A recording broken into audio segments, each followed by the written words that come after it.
এটা ঘুরে এখানে বগল দিয়ে একবারে করবো না কাম হও না না নাই করে কাম হও না ওই যে মাছ গেছে ওই যে বগল দিয়ে ওই যে বাবা তিনজনে ধরে টান দিয়ে মধ্যে থাও আমি দুই মিনিট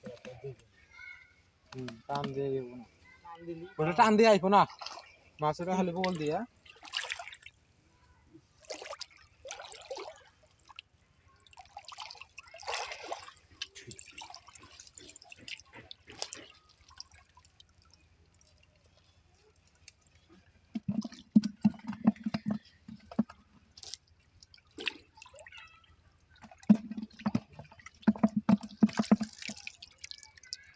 কি আছে